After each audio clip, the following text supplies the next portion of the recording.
কক্সবাজারের উখিয়ায় রোহিঙ্গা ক্যাম্প পরিদর্শন করছেন সাবেক বিশ্ব চ্যাম্পিয়ন ফুটবলার মেসুত ওজিল ও তুরস্কের প্রেসিডেন্ট পুত্র বিলাল এরদোয়ান। এই মুহূর্তে বিস্তারিত জানাতে উখিয়া ক্যাম্পে আছেন রিপোর্টার সুজউদ্দিন রুবেল। সরাসরি যাচ্ছি তার কাছে।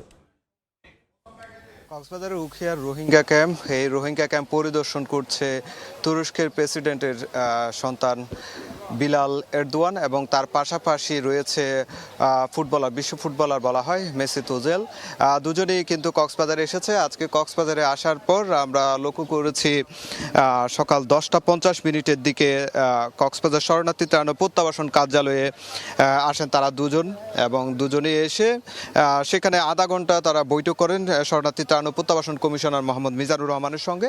এরপর 11:30টার দিকে তারা কক্সবাজার থেকে গাড়ি বহর করে 11 সদস্যের প্রতিনিধি দল রওনা হয় কক্সবাজারের উখিয়ার রোহিঙ্গা ক্যাম্পে। এখন আমরা রয়েছি সেই ক্যাম্পে, যেখানে তুরস্ক অর্থায়নে পরিচালনাধীন একটি হাসপাতাল। সেই হাসপাতালে একে একে তারা প্রত্যেকটি সেন্টার কিন্তু পরিদর্শন করছেন এবং যারা রোহিঙ্গা রয়েছে, অসুস্থ রোহিঙ্গা রয়েছে, যারা চিকিৎসা নিচ্ছে তাদের সঙ্গে আসলে কথা বলছেন। এর আগে শরণার্থী ত্রাণ ও প্রত্যাবাসন কার্যালয়ের যে কমিশনার মিজানুর রহমান পুরো বিষয়টি কক্সবাজারের উখিয়া টেকনাফে যে 33টি ক্যাম্প রয়েছে সেই 33টি ক্যাম্পের যে চিত্র বা পরিস্থিতি, সেই চিত্রগুলো আসলে তুলে ধরেন।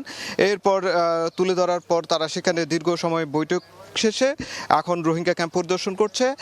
আর কিছুক্ষণ পর আমরা যেটুকু জানতে পেরেছি, শরণার্থী ত্রাণ ও প্রত্যাবাসন কমিশনার যেটি জানিয়েছে, তুরস্ক পরিচালনাধীন বেশ কয়েকটি শিক্ষা প্রতিষ্ঠান সহ হাসপাতাল তারা পরিদর্শন করবেন। পরিদর্শন শেষে বিকেল দিকে তারা একটি প্রীতি ম্যাচ ফুটবলে অংশ নেবেন, যেখানে রোহিঙ্গাদের দুটি গ্রুপ থাকবে এবং সেই গ্রুপের একটি পক্ষ হয়ে মেসুত ওজিল একটি 10 মিনিটের চ্যারিটি ম্যাচে অংশ নেবেন। সেই বিষয়টি শরণার্থী ত্রাণ ও প্রত্যাবাসন কমিশনার নিশ্চিত করেছে। এরপর সন্ধ্যায় আজকে পহেলা রমজান, এই রমজানে যে যারা এসেছেন তুরস্কের প্রতিনিধি দল 11 সদস্যের, তারা রোহিঙ্গাদের সঙ্গে ইফতার করবেন। তবে আমরা বেলা 11:30টার দিকে যে একটি প্রেস ব্রিফিং করেছেন তুরস্কের প্রেসিডেন্টের যিনি পুত্র রয়েছেন বিলাল এরদোয়ান, তিনি আসলে যে বিষয়টি বলছে, রোহিঙ্গা ক্রাইসিসটি দীর্ঘ সময় ধরে কক্সবাজারে তারা বাংলাদেশের মানুষজন ভুক্তভোগী এবং তারা আশ্রয় দিয়ে বাংলাদেশকে